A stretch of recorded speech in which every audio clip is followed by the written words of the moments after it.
Hey, Nathan, I got to admit, I'm pretty jealous.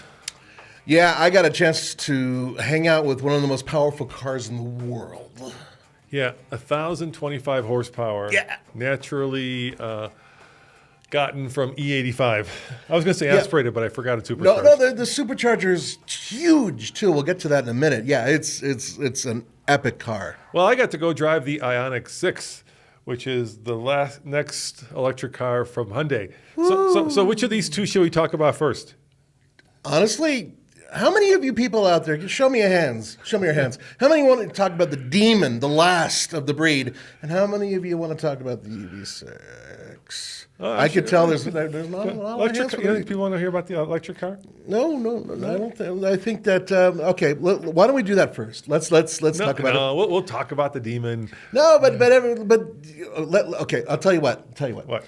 Let's talk about the Demon. I'm sure you have a rant. Yeah. And then we'll get to the electric car, and then we'll finish with the Demon because there's just a lot going on. There's controversy. There's a whole bunch of stuff about sales. There was some social media guy there with giant diamond rings who was in front of everybody. Poor Zach nearly passed out because of just the amount of walking we had to do. Let me give you a hint. This took place in Vegas, and they delivered the car via a helicopter. That's right. So we'll talk about that because Nathan was lucky enough to be there.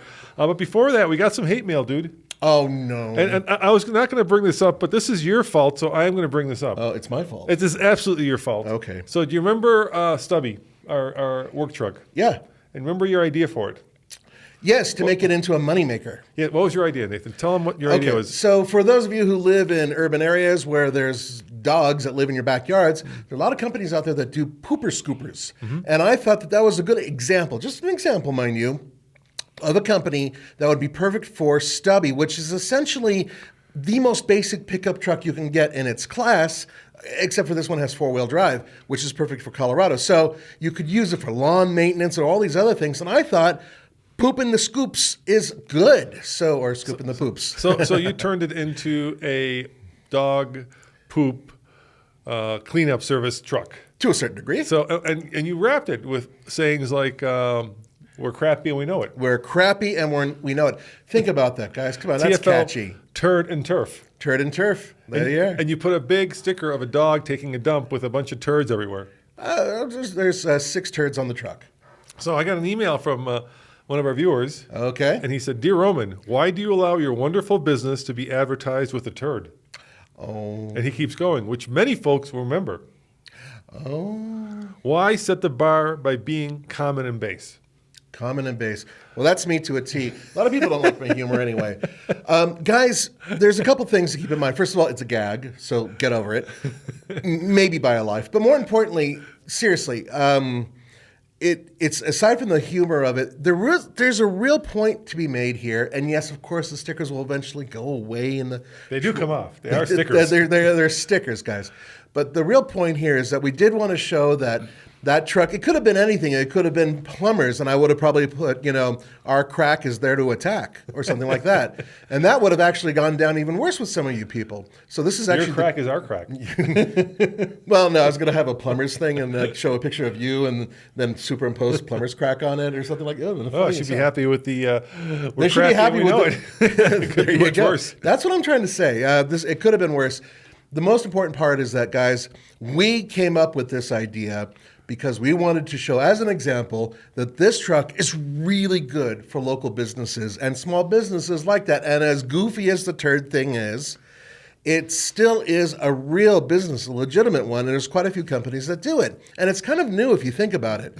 So that's one of the reasons we went for it. It could have been anything else. It could have been electrical. It could have been plumbing, as I said before. So yeah, I'm sorry you're sad about that and you're upset about it and you think that it lowers the bar, which is already pretty low here. But there's a reality. Much lower, wouldn't it? We could have done a lot worse with it. I was thinking about adult toys, but I decided to go against it because we're trying to be clean here. But the point is, I'm sorry you've been offended. And then many other people out there, I'm sorry that you've been offended as well. I'm betting all the 12-year-olds who watch are loving it. Are loving it, yeah. Oh, yeah. They're 12-year-olds, I think 22-year-olds. And let's face it, they're going to live a lot longer. They are indeed. They're going to watch a lot more videos.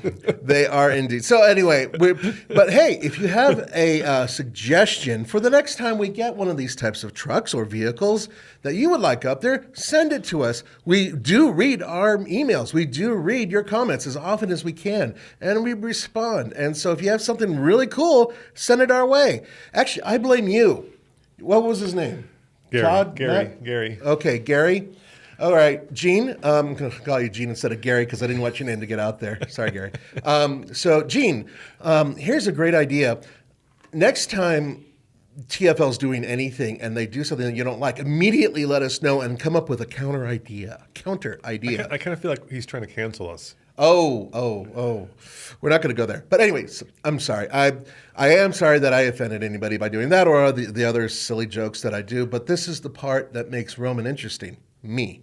So keep that in mind. All right, let's move on, shall we? All right, so let's talk about the Demon. But before we talk about the Demon 170, we have to talk about what the hell 170 means. Oh, okay. So for those of you, the whole name is, it's the 2023 Dodge SRT Demon 170. That's the whole name right there. And it's the last of the last call. It is the last of the Hemis. Okay.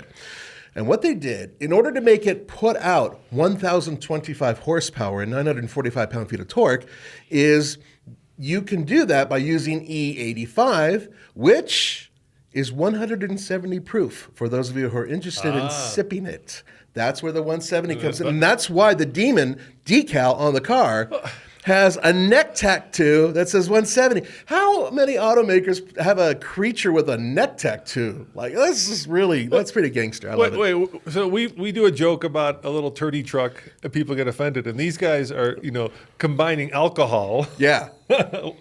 Last call, right? Which right, is, last call, yeah. Bar, and driving, a major corporation, and everybody's cool with it. Oh, it's better than that because the price of this vehicle is $96,666. Oh, God. They did that on purpose. And with the mark of the beast. Exactly. I don't see too many people burning Bibles and throwing them. And satanic. It's just awesome. I actually, it's right up my alley. This car is about as heavy metal as you can get. It is seriously a proper heavy metal car in that respect. But there are some issues. We will go over those a little bit later, but let's talk about the basics of what the car is. It is the last of the Challengers and the Chargers. Challenger. Well, they're all gone after this. It is the last of the Hellcats. It is the last of the big Hemis. It's done. Now, Dodge will build V8s, but just no longer the Hemis. I believe that the Dodge pickup truck or Ram pickup trucks will still have Hemis for a little while as well. So they're not completely gone. But this car, that's it. So what they decided to do was make it the most powerful car they could within reason, try to keep the price reasonable. Now, I once said in one of the interviews, I said, your everyday Joe can't afford. My point there was it was less expensive than, say, anything else that's remotely as powerful as it is. Most cars with this type of power, over $1 million or $500,000 or something like that, right? Yeah, it's always, muscle cars have always been the performance bargains, right? Yeah. Be it a Challenger, Charger, Mustang, Camaro, they've always been very affordable. And, the Europeans would say is because they can't go around a turn. Which this one can't. This one is built just to go straight, baby. And we would say that makes it more exciting because if you can't go around a turn and you end up in a tree, that makes it cool. Yeah. Actually, I really I loved driving Hellcats like the Red Eye. I love driving them around a track because it's not a car that loves going around corners, but it can do it. And I just like it because you're really forcing something that doesn't want to do it, as opposed to, say, a Camaro or a Mustang that would be much more comfortable going around a street course. So we owned a Hellcat for about a year when it first came out. Yeah, the first generation, which was 707 horsepower. 2015, I think it was the model year. Mm-hmm. And it was an interesting car. Ours was the automatic, and it was great for doing burnouts. It roasted, how many sets of tires? We went through 4 sets of tires in 10,000 miles. But it was not great at actually going even quickly down a straight line because there was just not enough rubber. Well, that was one of the problems. You couldn't get it to hook up. And that was the first Hellcat. And what they did was they put symmetrical tires so you could swap from front to back, which was good because when you drove to back, you could put the fronts on. Right, and keep it going. But it was not good because if you took it to the drag strip, which is what it was, its natural environment, you basically had to stick it in second gear. Even then, you had to kind of just feather the throttle until it hooked up, then flip it into automatic, and then floor it, and then it would take off. And I think the fastest we ever got it in a quarter mile at a mile above sea level was like in the high 12s, maybe, if I remember right. Something like that. Yeah, which isn't. It's not slow, but it's not that impressive. 707 horsepower. Right. And so then they came out with the Demon, which was a pure, and of course the Hellcat wide body. So what they did was they gave it wider tires, and then on top of that they gave it the Demon version, which was slicks, right? Nitto drag slicks.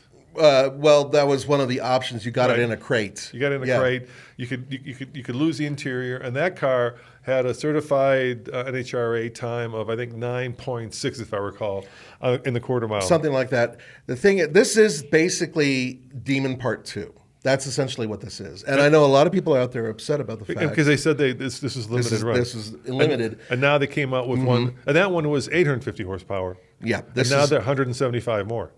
Yeah, this is significantly more powerful. There's better tech in it, technically speaking. There's something that this car has no production car has ever had, not a mass production car. No backseat? Optional parachute. I know, I'm kidding. Optional parachute. There's a freaking parachute that you could put on the car. In fact, it's required if you're going to go on the drag strip because it's so fast and also you have to add the cage, which is part of an option package that you get through Dodge Direct, I think or Direct Connect. Yeah, because there's rules, right? NHR has rules. If you go below a certain speed, you have to wear a helmet. I want to say it's 12 seconds, maybe something like that. Yeah, and then it progressed below 9. I think it's like you have to have a roll cage, and then, or maybe 10. I don't know what those rules are. I'm sure somebody out there knows them. At a certain speed, you have to have a drag chute. Now, the thing about this car, though, that makes it kind of remarkable. First of all, is it street legal? It is street legal.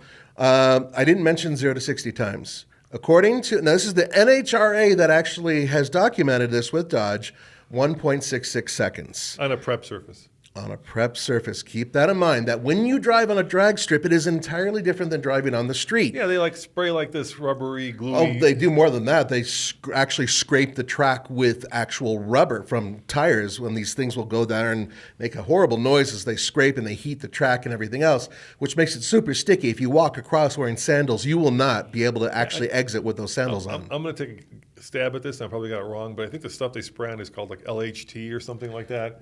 I'm not sure the name. You can look it up while I do this. Yeah. Anyway, so this car was designed from the offset to be the fastest car they could possibly build and yet make it not only street legal, but also have a proper warranty. It actually has a regular warranty that's very similar to what a regular Dodge Challenger or Charger would have. So you have that with a car that is capable of doing this. And then on top of that, you also have a car that you can drive every day. Now, you go ahead and I'll keep going. VHT, but now it's called PJ1, Track Bite, formerly known as VHT. So I was close. Yeah, it's probably, I would imagine it's probably like fatal to your health if you get exposed to it too much or something like that. The old Creates a sticky surface for impressive launches. Yep. That's what it does. But you do more than that. You add rubber to the track, and you do a lot of other things to make it. And everybody who runs on a drag strip gets treated the same way. Pardon me. So this car has a ridiculous amount of intake. The actual capacity for the supercharger is 3 liters. The old one on the red eye was 2.7, which was huge. Just think about that's more displacement than most engines on most cars out there. And that's just your supercharger, which takes a lot of horsepower to crank. But it also takes in a lot of air, and the whole point of that, of course, is for speed. Here's the crazy part. According to the EPA, do you know what its highway mileage is rated at? I'm going to take a stab. 7. 21. Really? Yes. Holy cow, I was wrong. I know. Blew me away. Bear in mind that I think that's running on regular fuel. Now, by the way, you can run the car on E10. You can run it on 93, and it'll automatically detune itself. I believe, 900 horsepower and 810 pound-feet of torque. That's all. If you let me say something important here. Yeah. So this is what makes it so special. So both Chevy with the Copa Camaro and Dodge with the race car dragster build race car versions of these, right? That you can actually take to the NHRA drag. Sure, you only take on a trailer. This is not that. This is a car that, if you want, you can get rear seats. You can put your family, you can put your kiddo into. Yeah, there's room in the trunk. Yeah, and there's regular trunk, and you could drive it to church, and then Well, if you've got the roll cage and the Or your parachute, local synagogue or mosque. or Just mosque, didn't want to get yelled at. Don't or want if to get you're yelled at. sing, whatever they go to. Right, but the point is that Don't live in it out. the point is that this car is drivable. They just let us sit in it and rev the engine. We did not get a lot of time with it. But what limited time I did get with it, the driver's seat is special. It has a proper harness set up so you are compliant. You can lose the passenger seat. You definitely can lose the rear seats. And then they have an insert that goes in where the rear seats were, which is all carbon fiber. And that creates a break between the cockpit and the rear of the vehicle. The whole setup itself just looks, you look at it and go, oh, this is the factory. But here's the crazy part, Roman. Inside the car, you see this giant grab handle next to the gear lever. That's for your parachute. Now, if you pull it while there's no parachute there, it's not going to do anything. But yeah, that's what it's for. You pull that and kaboom, the parachute will go. And you can get a parachute. And it'll basically latch on. You lower the rear license plate, and there's a round clip, and you pop it in there and plug it in. And then the parachute sits up kind of high, so it's like about a 2-foot bar that's bent. And yeah, after you've done your run, you trigger it and you have a parachute. All right. Now, one of the things you did get to do, and this is, of course, over at alltfl.com, is you got to interview Tim Kuniskis, who is the CEO. head of, I think they call it the head of Dodge brand, right? And you asked him a very good question, Nathan. That is, how are you going to keep dealers from, marking this up? And the answer is what? He actually had an answer, which was, first of all, surprising. I don't think it's going to be a complete solution, but it's not a bad idea. And that is that they're going to be giving, now remember, there's only 3,000 of these available if they can make 3,000. But yeah, they're going to build them until the end of the factory, January of this year. So they're trying to meet that at the end. In Canada, actually, Brampton. Yeah, by the way, Canada gets 300. So sorry, Canada, but your population is a lot less. So 3,300, fastest Hellcat ever. Fastest muscle car ever. Fastest car ever. I think these are going to go for 100K over sticker. Yeah. So but Tim said what? He said that you will get your MSRP provided that the dealer understands that you will be the one first on the list. So in other words, let's say I call a dealership and I say I want to buy one of these cars, and I ordered it. Versus ordering it, and the dealer, if they don't give it to you for the MSRP, then they pay the price because they're no longer able to get it quickly. The dealership that is at MSRP will get that car as ahead of the line. And that is really important for certain people. It's not going to happen very often, I know. How do they know that? Because you're going to order it at MSRP. It's not like you're going to order it at 190. I think it's the dealer allotment, because what you're able to do is you can go to dodgegarage.com and you're able to actually see the cars at the dealerships where they sit. And they're holding a few of them too, by the way. They're pulling a few back to get them to people, possibly the ones who are ordering them at MSRP. I'm pretty sure that already by now, or very, very soon, once the ordering is finished on the 27th of this month, they're all going to be gone and spoken for. But the point is that the dealership sort of pays a price because you no longer get the car first, or if you do get the car first. Look, the problem are just the franchise laws, right? The dealers can do what they want. They buy the car from the manufacturer, and then once they own the car, the manufacturer can't really tell them, well, you got to sell it at MSRP. They can say, if you don't sell it at MSRP, we won't give you another one. Or they can say, if you don't sell it at MSRP, we won't give you as many. Pick the vehicle of your choice. That's kind of the point. That's what they're trying to do. But once the dealer owns it, he can mark it up 100K, which he or she will do. Oh, yeah. I'm pretty damn sure we're going to hear about that. But you never know. There are certain people that might be able to work with their dealers and try to get something close to MSRP. Who knows? But at least he's making an effort to sort of penalize those dealerships and say, well, you're not going to get the first dibs on this then. So it's hopeful that they'll be able to figure it out. By the way, that interview is on alltfl.com. There's 2 videos. There's one where we're walking around the car. As I said, that was a really brief one where we just had to run around it really quick. One shot and done. But the interview is actually very revealing because it talks about a lot of the other little hidden components of the vehicle and the development of it. And so that one I highly recommend as well. Hey, I just want to mention while we're still at the beginning of this podcast, we do another podcast as part of this stream. So Tommy and Brendan do a classics car podcast. I mentioned it last week, but we got dinged because people thought that we had stopped doing new cars. It's just a bonus episode that those guys do on classic cars. Yeah. So please, guys, if you're listening to this and you don't want to listen to the classic one, don't give us a bad rating on Apple or any of the other platforms, because all of a sudden you think that we've gone completely classics. Or if you do like the classics, listen to that and give us a good rating. We like to give people choice, right? Nobody's forcing you to listen to this. Yeah. So we thought, hey, instead of creating a whole separate other podcast, let's do a bonus episode every week and let's talk about classics. And just want to make sure you're aware of that. So let's keep going about the Demon before we get to how they introduced it, because I want to get to that at the end of this podcast. Yes, and there's other stuff there too as well. Okay, great. But before we do that, let me quickly cut to a quick commercial. Okay. And then when we come back, I will tell you about my experience driving home. That sounds good. All right, Nathan. Driving home, I've got a problem. All right. What was your problem? And this happens almost every day. So I go home, and as part of my route home, I merge onto a bigger road. So you're going, making a right turn onto a bigger road. Uh-huh. And to make that merge more effective, what they've done is they've created kind of a road where, all of a sudden you go from 2 lanes to 3 lanes. So the idea is you do this thing called a zipper merge, right? So the cars that are already on there are driving, and you come along, you speed up, and then like a zipper, you take your pace in that line so you can seamlessly merge onto that road. Right. And it works really well, except most of the time it doesn't. I'll tell you why. Can you guess? Because drivers don't want to let you in. No, they will let you in. That's not okay. because what drivers do is worse than that. There's 2 things they do. One is bad and one is super bad. And they're both, like, I don't know if we're not teaching zipper merges or why this is happening, but the first thing people do is they'll get to the merge and they'll stop.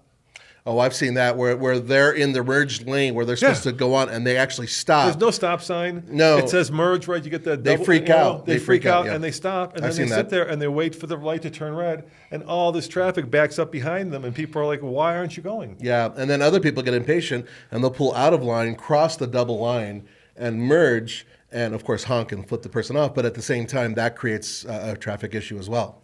Or I saw something worse happen, and this happens quite regularly too, is they start the merge and then they get to the end of the merge and then they stop. Yep. And then there's no merge lane. Now you've got to, because the traffic there, you're doing you have to speed up to basically 55. And now you have no run up to get up to 55. Right, because they stopped right when they were coming onto the merge lane. Yeah. It would be great if there were signs leading up to the merge lane saying, keep accelerating or something like that. Don't slow down now or whatever. But because we just haven't taught people how to drive properly when it comes to merges. That same goes with, driving circles and whatnot. I mean, people don't know. That I get, because that is unusual for America. No, but it's not anymore. It's been around for 15, 20 years here. The other one that also I was taught, and I don't know if this is a regional thing, but left on orange. So a lot of people wait. You mean yellow? Yellow, left on yellow, yeah. So what I was taught is when you're going to turn left, there's a stoplight and there's oncoming traffic, you pull halfway into the intersection, you wait till it turns yellow, and then you make a left turn. And you can get, when it's clear. When it's clear, of course. You don't cut people because off. you don't have the right of way. But you can get maybe 2 or 3 cars on that yellow light. Yeah, depending on the size of that intersection. And that's a good thing because it keeps traffic moving. But very often I see people stop and not pull into the intersection and just wait for the light to turn green. And if there's no turn signal, you could be there through 3, 4, 5, 6 traffic signals because there's no left turn arrow, and they'll just wait there, and then there's not enough space. That's kind of a Midwest Colorado thing I've noticed. Is it a California thing? No, not at all. Hell no. In California, are you kidding? If you do not get the hell out of the way, you might get shot. And I know that sounds crazy, but there are people who are pretty aggressive there. Now, I know the rules and regulations may be a little bit different, but the common courtesy is when you get to a yellow light and there's space, you pull forward a little bit. So when there is time for you to turn before it turns red, you can. Or if the light turns red, you make your turn right when it does, and you're out of everybody's way. Usually nobody is the worse for it. At least you're one car that's gone. And what a lot of people do here, at least in Colorado, and I've seen them do it in other states, especially heading towards the Midwest, is they'll sit there at that light, and as Roman said, it turns green, they still sit there. They don't pull forward at all.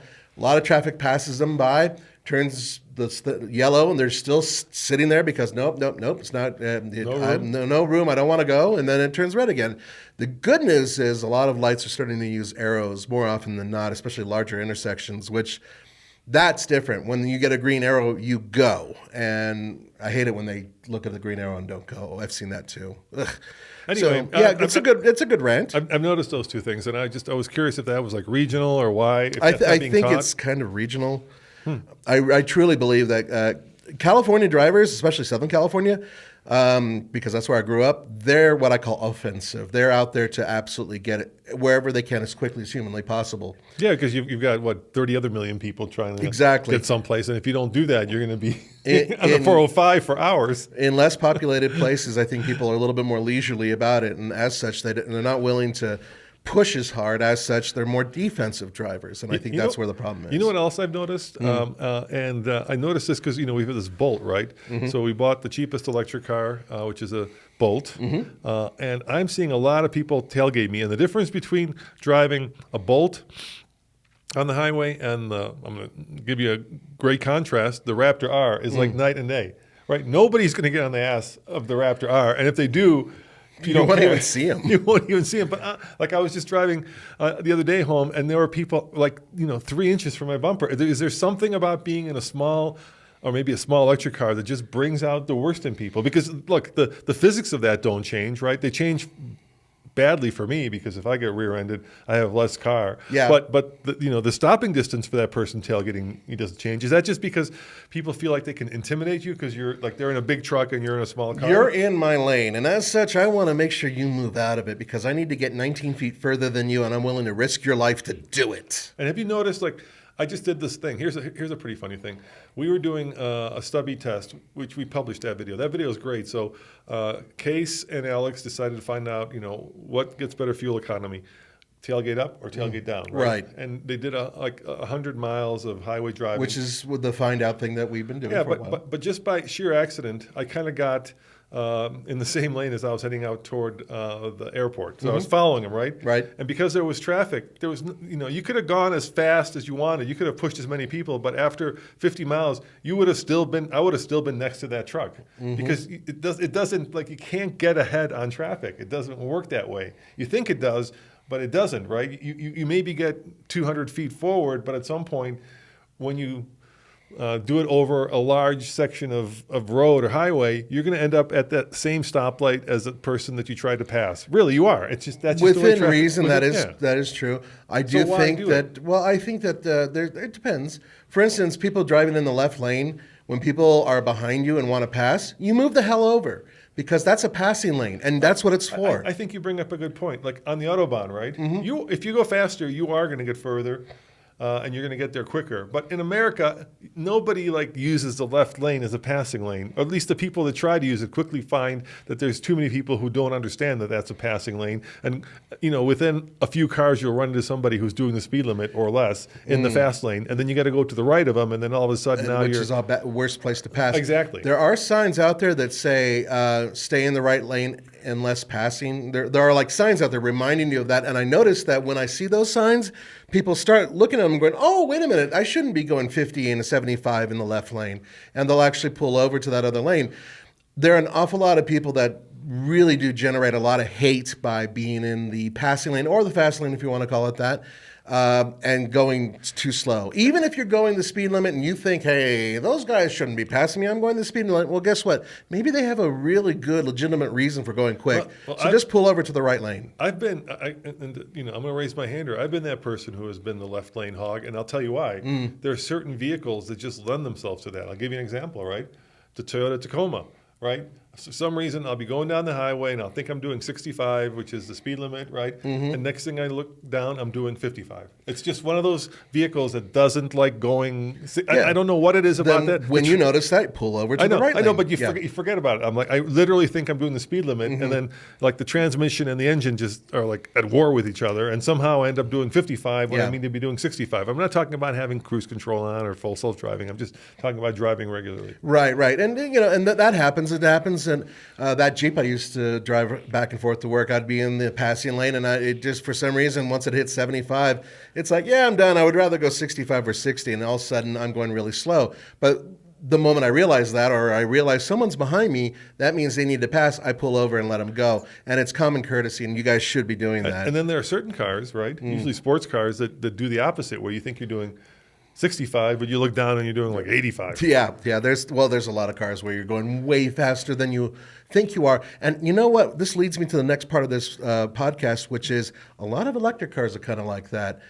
Even though they have massive displays telling you how fast you're going, I've noticed that in some of the ones that I've driven, I've been going a lot faster than I actually thought I was. And one of the examples of that is the Ioniq 5 that I drove across country. The Leaf. No, the Leaf, it's exactly the opposite of that. That Leaf, man, you push that thing hard and you feel like you're Chuck Yeager trying to break the sound barrier. Hey, let me ask you this. What do you think of those little speed limit signs that flash at you when you exceed the speed limit or turn red? They're really annoying, but they do a job. And it's in the speedometer, right? And it tells you what the speed limit is. And it's often in the navigation system too. Yeah, and if you exceed it, it like starts flashing or it turns red or somehow it warns you that you're exceeding the speed limit. Yep. I hate those, but at the same time, some people need them. And old men like us who are a little infirm and forget about things like speed limits, we look down and see this thing flashing and saying, "You're going way too fast." And sometimes aren't we slow usually down. rushing to get to the bathroom? Yeah, we're trying to get to the bathroom so that our Depends don't have to be used.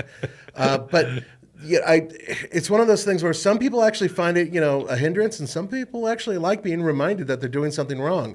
It's the same thing with, lane departure warnings and also distance warnings and all those other warnings that cars flash at you. Some of them are annoying, but some people really like them.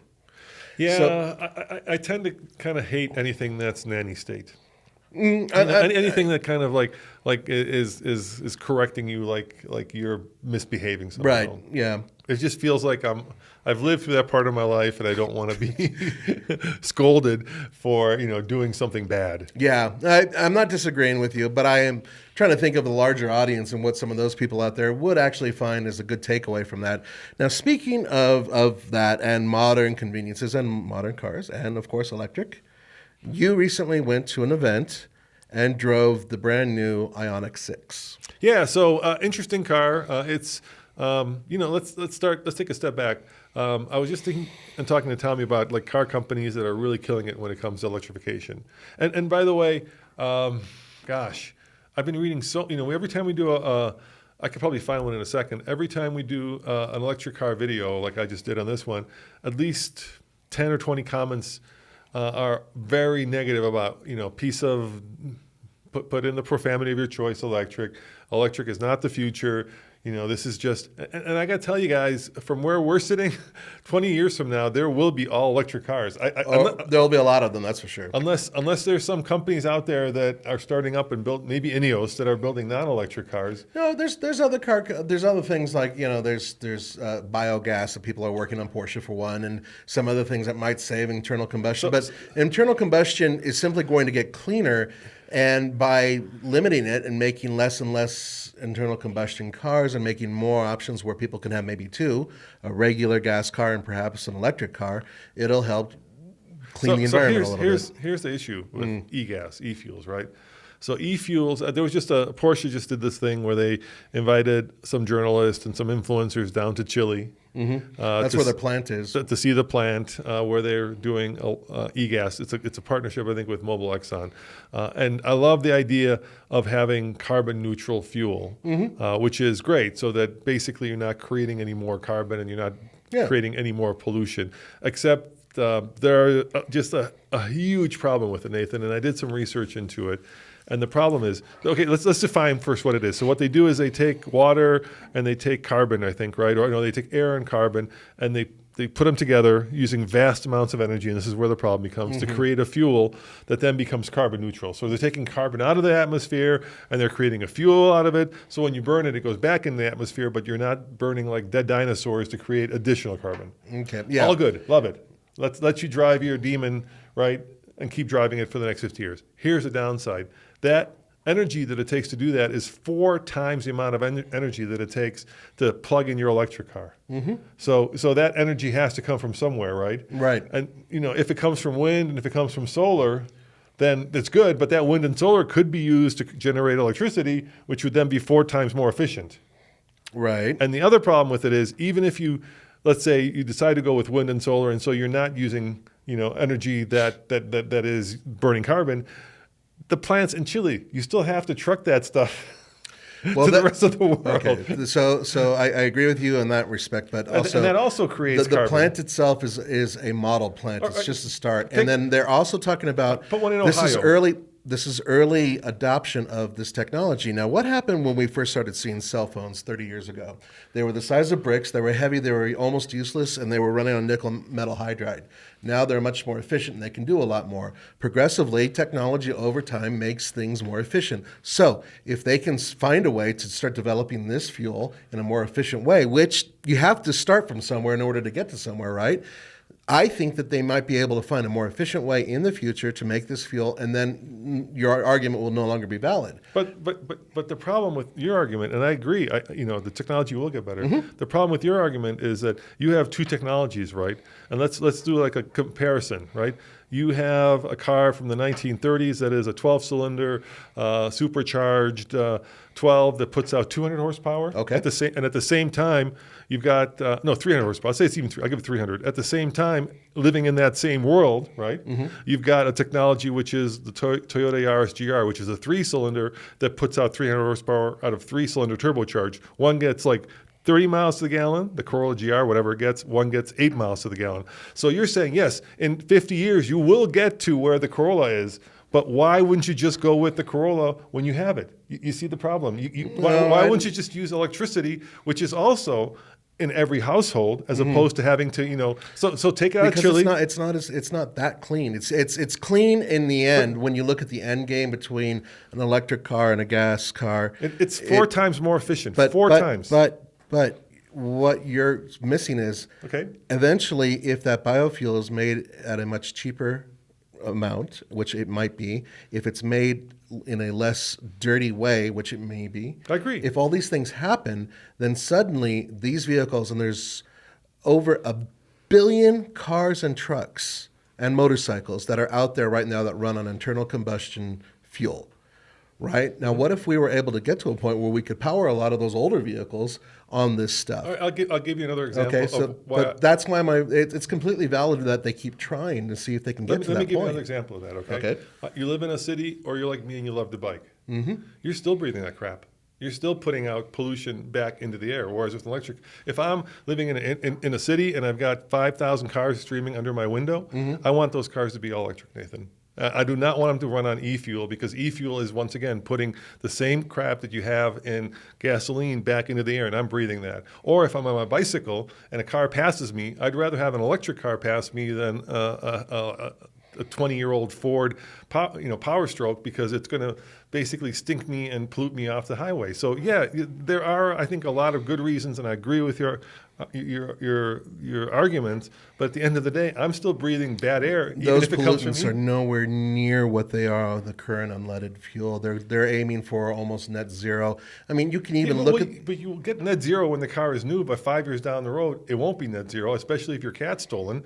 Right? You're throwing in an extra argument to validate a point that's not valid. My point is that the technology but it may reach a point to where it's usable and it's also more efficient. Now, right now, batteries, once you've actually made the battery, then I believe there was a story on Motor Trend, a pretty good one, where it's about 75 gallons worth of fuel in order to make a good-sized battery for a car.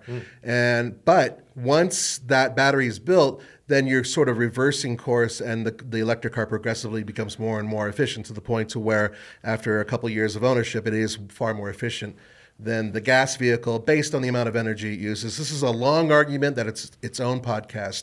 And in addition, what if we can come up with other forms of fuels and batteries and tech that make everything cleaner, and you don't have to worry about getting cobalt, and you don't have to worry about that stuff.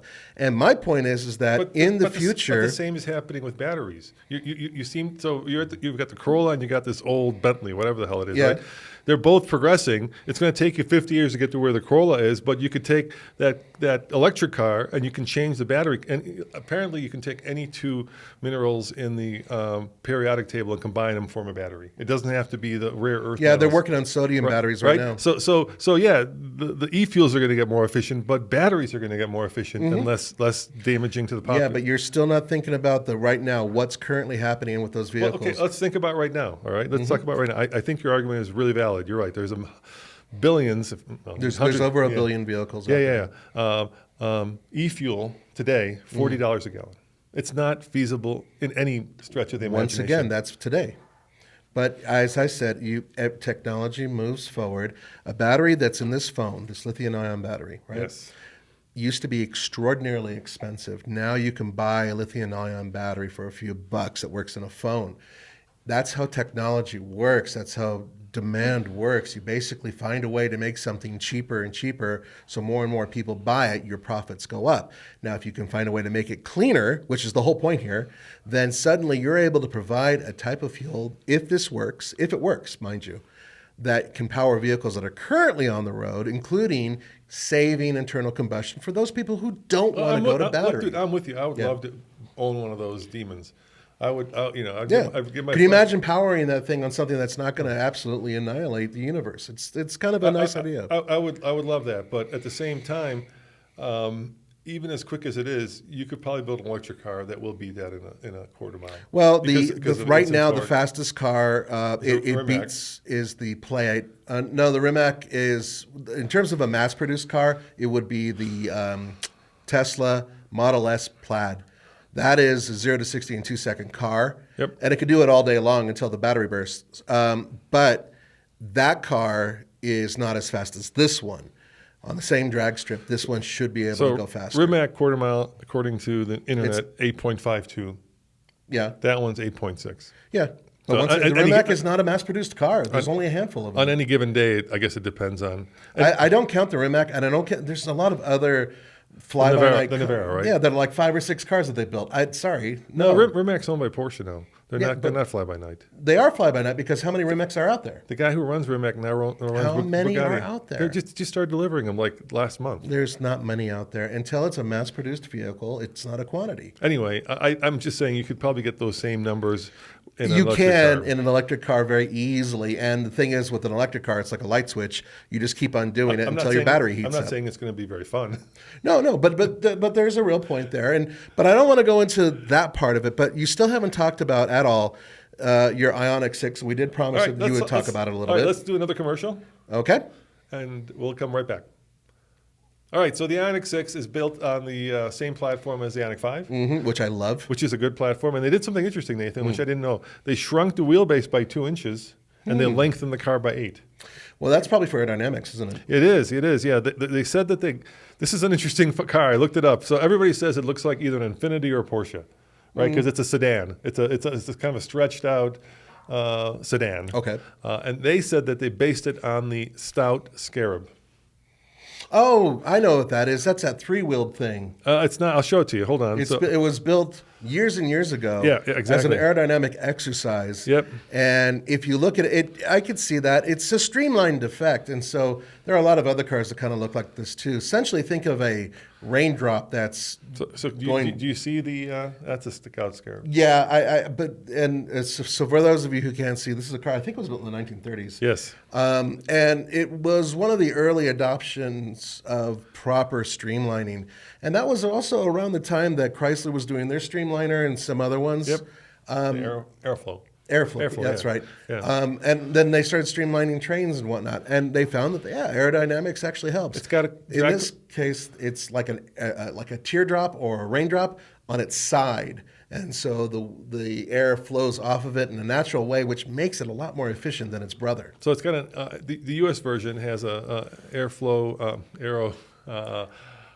what am I trying to get? What's the word? Aerodynamic Drag coefficient Yeah. of 0.22, which is really phenomenal. 0.22 is better than most sports cars. Yes, and the European I think is even less because it's got those little stubby camera mirrors. Oh, that's right. They don't have to use. Yeah, the U.S. you have to use proper Mirrors, side yeah. mirrors. Yeah, so that's even better. And the designer told a story where his boss came in and showed him a picture of this Scarab and said, why don't you use that as your design inspiration? And so that's what they did. And you can see it. I mean, I can kind of see it in the car, the way that the headlights are formed.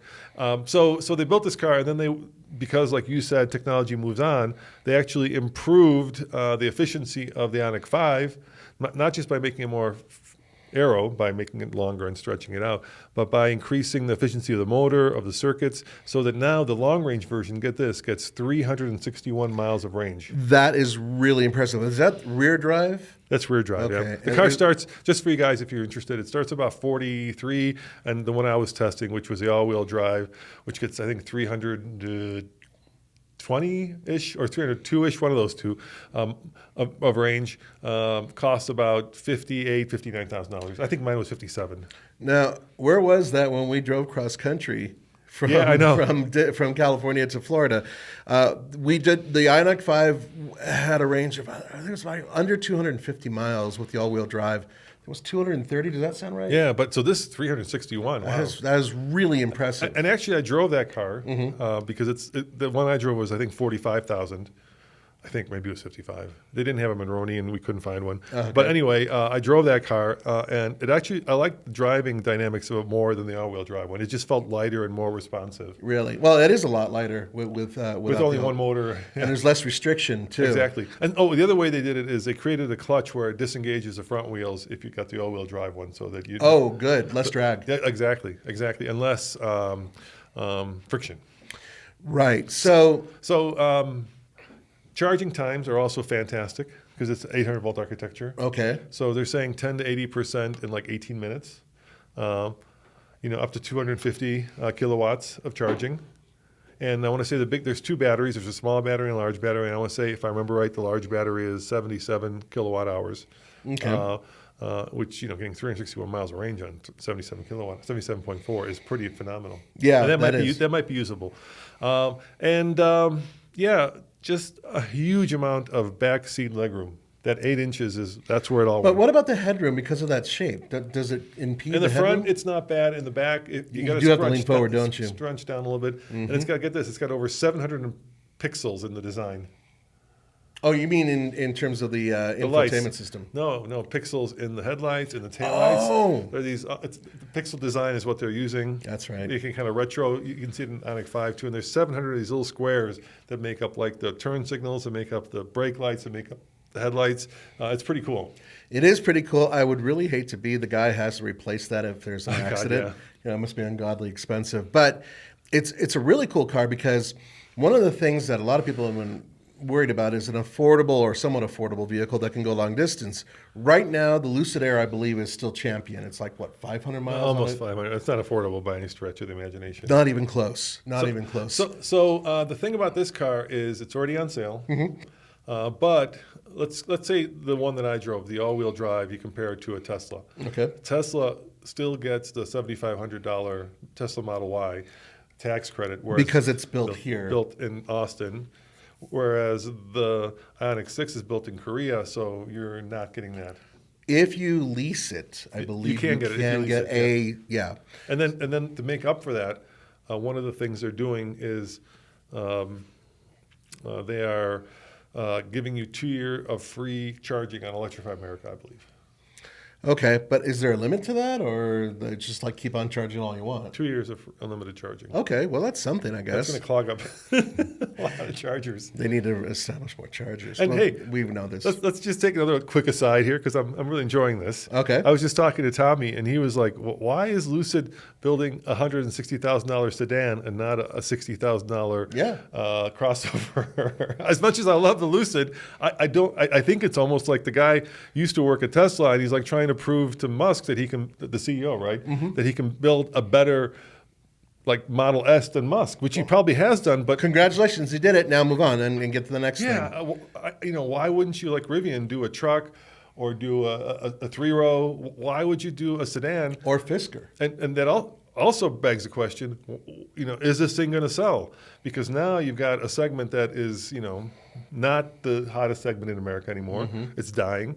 No one's buying sedans. Well, and you don't have the tax credit potentially. Correct. So that makes me worry because it's a really good car. But would you, given the choice? So let's kind of lay out the choice, right? You can go get a Mach-E. You can get an ID4. You can get the Volvo you just drove. It's pretty good, damn good, by the way. What Volvo was that? Yeah, that was the XC40 rear charge. Yeah, you get the Volvo. You can get what else is there in that segment? There's a lot of cars in that segment. What am I missing? Oh, the ID4? Yeah, I said that. Oh, you did? Then the Audi cousin of that, so the e-tron, I guess. Yeah, the e-tron. On the That's higher kind end. of in the higher up segment. You can get the Model Y. And then all of Hyundai's cars. And Hyundai has a bunch of electric You cars get the now. EV6. You can get the Ioniq 5. The So Kona. why would you get the sedan?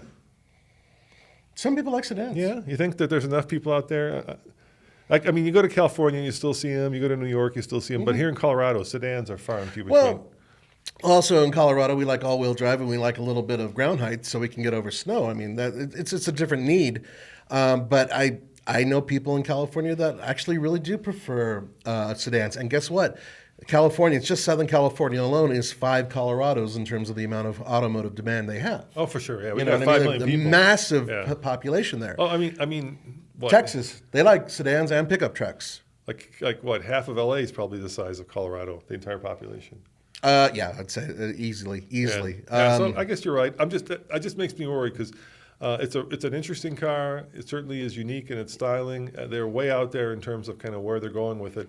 But I'm just wondering if most people wouldn't rather spend the money on a crossover as opposed to. I would rather buy the Ioniq 5 than the Ioniq 6 because I like aesthetics and I kind of dig the way the Ioniq 5 looks. It does remind me of old rally cars from the 80s. But in terms of its dynamics, well, the Ioniq 6 is a better car. So if I was driving, let's say, and I knew I was going to have to do these long distance runs and I really wanted to do an electric car, the 6 makes total sense. Yeah, and 361 miles. I mean, you can't sneeze at that. That is really good. If you can live with the rear wheel drive, because it's only the 2-wheel drive, right? Yeah, but that's what you do in Florida and LA and certain places. Right, You know, yeah.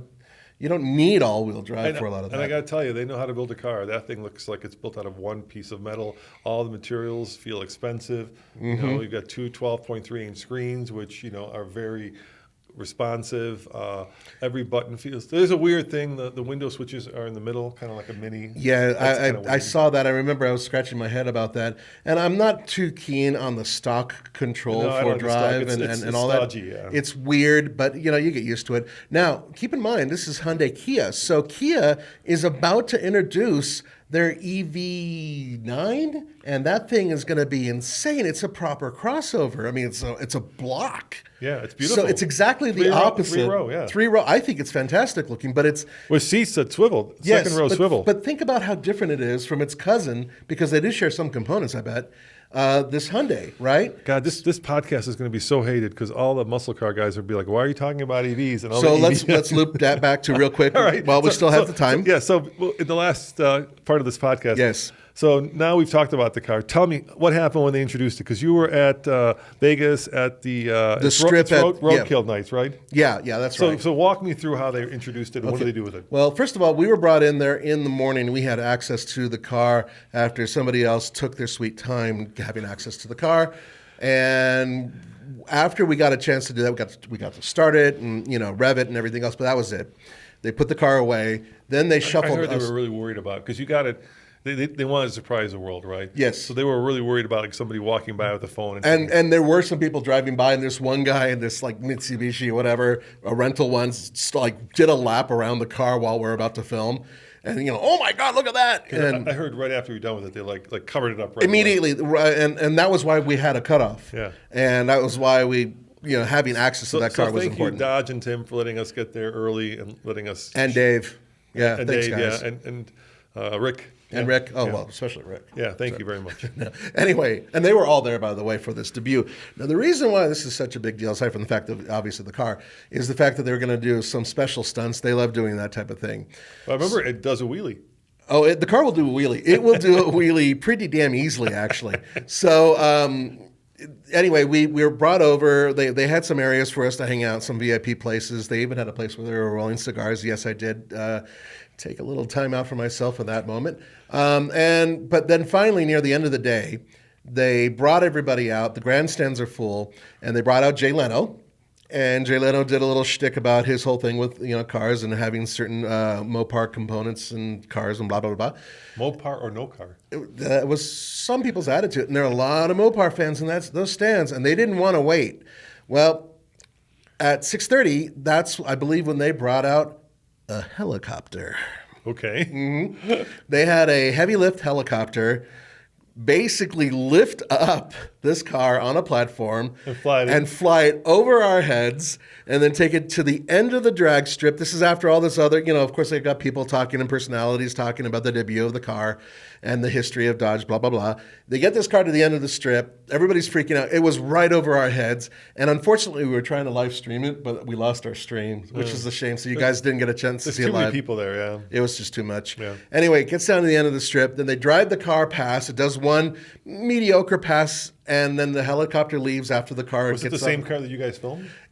No, it was identical though. It was the same. This everything. one's silver and black, but they come in different colors, right? They do. They do have a few different colors that they allow them to be in. However, the reason why it was in this color is to pay homage to the original Dodge Demon and how it originally came Gotcha. from. Yeah, going all the way back many, many decades. Okay, so then a few minutes passed. What they did is they wanted to warm up the car. They actually had somebody go out there and scrape the track.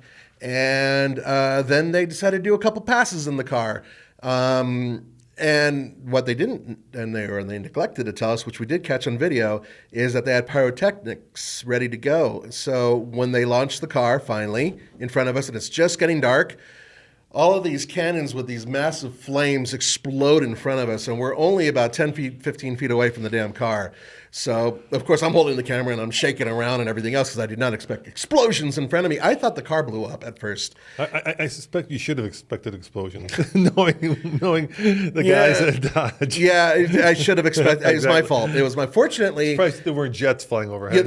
Yeah, all day long there were jets from Nellis flying overhead, which was really cool because there's A-10s, F-16s, F-22s, and people there. There's this one blogger who's just like, oh man, they called the Air Force to bring these jets. No, they didn't call the Air Force to bring the jets, for crying out loud. They're just doing maneuvers. There's a military base. Right, yeah. But they did have a flyover after the, because they had drag racing all day long.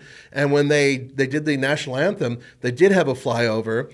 And then later on during the day, there was a flyover of the Thunderbirds, but I don't think that was part of the event. I think that they were just training too. But all day long, leading up to this, they were doing amateur and mid-level drag racing, which was a lot of fun because we saw some crazy cars. So how fast did they get it? Did they time it? Did they show you the speed? So what they did is they did not show the board, and one of the reasons why was because they only had the 1/8 of a mile setup, not the 1/4 mile setup.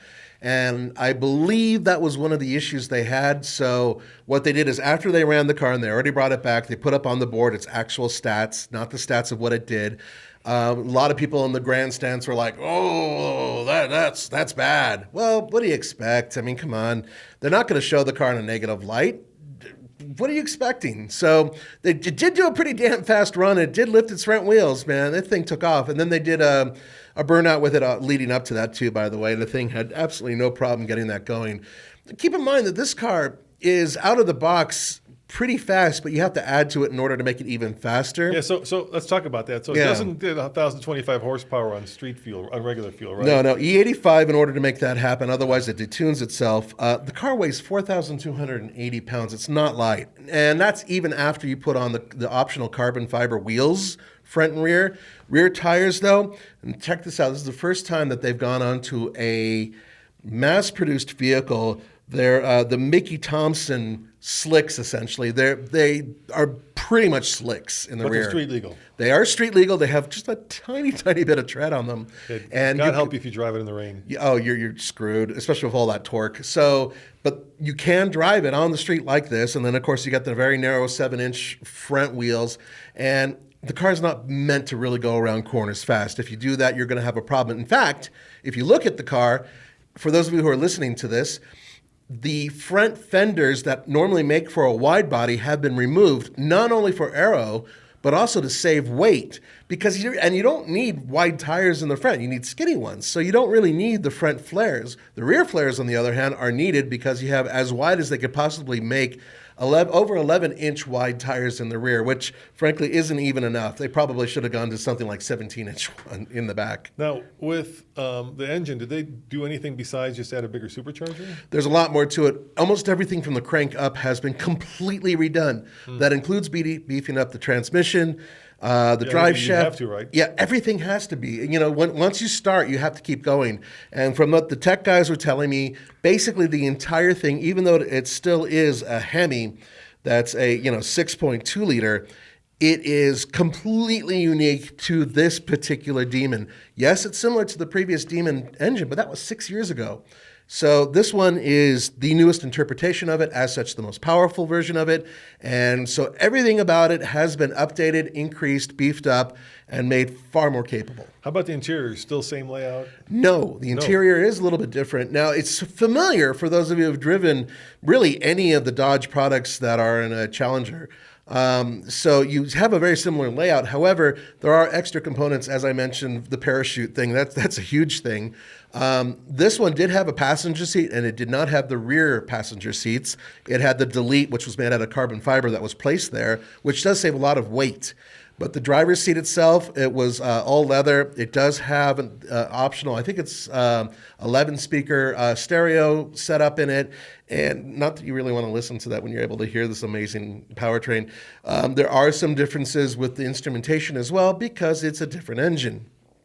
Also, if you look at the vehicle itself and you actually are looking at the Demon that is on the side of the vehicle or on the instrument display inside, you're going to notice it's different because it actually has a red and yellow eye, and that is a big difference. And also the block in this vehicle, yellow, not red, not orange. Interesting. Yes, which matters to people who are into Mopar and Demons and whatnot.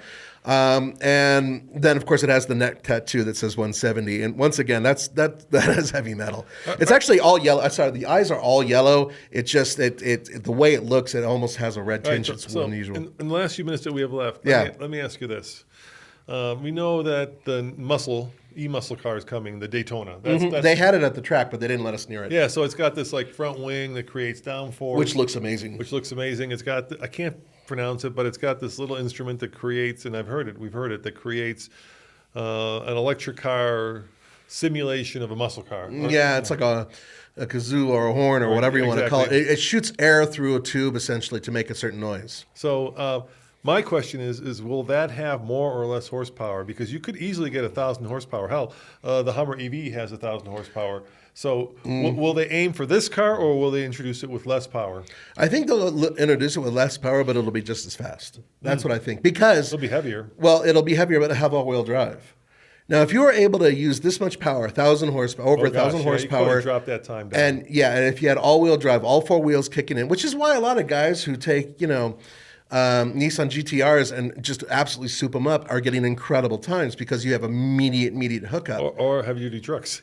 Yeah, in some cases. But the point is that I think that they understand that there's a target out there, and they'll probably make detuned, less powerful versions that are affordable. But I have a feeling that almost out of the box, you'll have something that will at least be as quick as this vehicle, as their top version of their new electric Daytona or whatever they're going to call it. They haven't officially come up. It's a concept. Yeah, it's technically still a concept.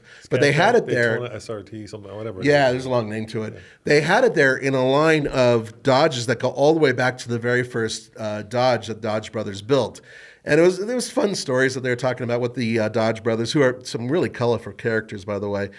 All in all, dude, it takes a lot of balls to put the Star of David as your symbol. Yeah. Well, but they were using it actually as a certain. It's a symbol more than just its religious connotations. And the good news is that without them, we wouldn't have the type of battle we have now for horsepower and capability and all that. Here's the official name. This is why I got a lot of crap that I did this Ioniq and I got some of my numbers wrong. I apologize. Memorizing everything for 22 minutes on camera is not easy when you're shooting it yourself. Yeah. But here's the official name of the new Charger. It's the 2024 Dodge Charger Daytona SRT Banshee. That's the name. Concept. Yes. Thank you.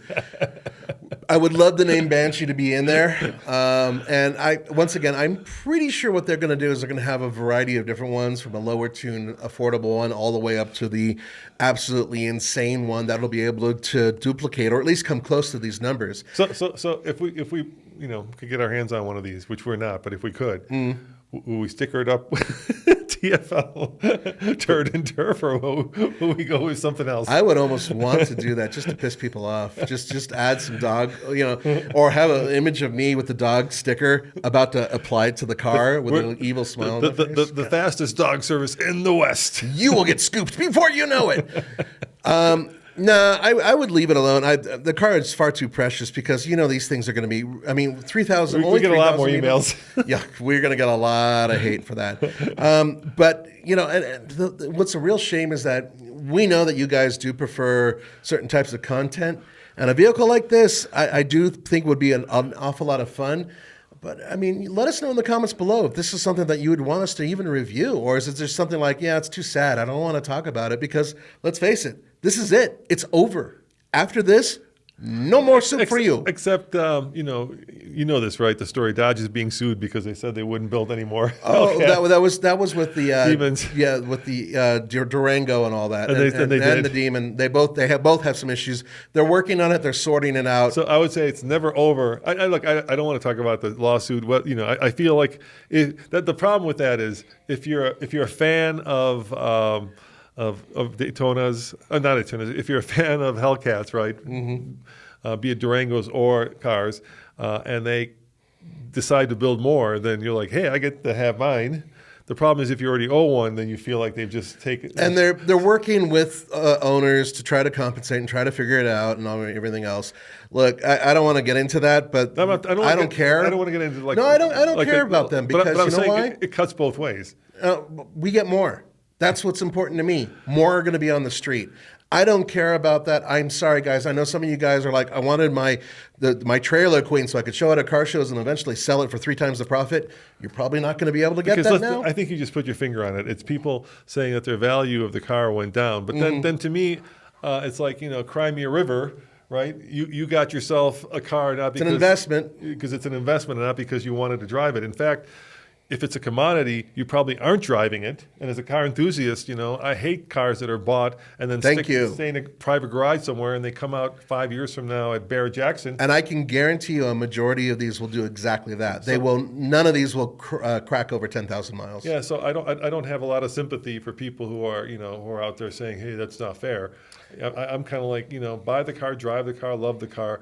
But if you're going to stick it away in some garage somewhere just so that you can sell it for, twice or 3 times or 4 times, more power to you, but don't expect me to cheer you on. Nah, I'm not going to cheer you on. I'm going to say this. More cars on the road, happier Nathan. That's all I got to say about that. Now, let's just wind this down with something that's going to be happening by the time you hear this. We're only going to be about a week away from doing the Easter Jeep Safari, speaking of Stellantis and Mopar and all that. Hey, and I haven't told you the good news yet. Oh, yeah? What's the good news? The good news is, there's an anniversary Wrangler. Yes. Yeah, they came out in Chicago, and they make 2 flavors of it. Yeah, the AEV. Oh, you're talking about the 392 and the 4xe. Yeah, exactly. Mm-hmm. And so our man Scott called me and said, do we want to drive away? Oh. And guess which one I chose? The 392. Exactly. Yeah. Yes. There was one on the track, and I actually, there was one that did a pass at the 1/8 of a mile. So we're going to get to drive a 392 back to Colorado, and then of course have some fun with it here. I'm super excited. Hell yes. Yeah, exactly right. That's wonderful. Okay, well, you heard it here first, guys. Thank you so much for watching. I am sorry that Roman was in such a terrible mood and bickered with me because he was wrong. But the good news is we'll be coming back to you with more of these broadcasts in the near future. I'm good with it, Nathan. Why don't you fill up that 392 with e-fuel out of your own pocket? If you're so only $40 a gallon, dude. I say it here. I'll say it again. It's going to go down, I think. All right. Thanks, guys. Let us know what you think in the comments below. We do read our comments. All right. See you next time. Ciao. We'll see you.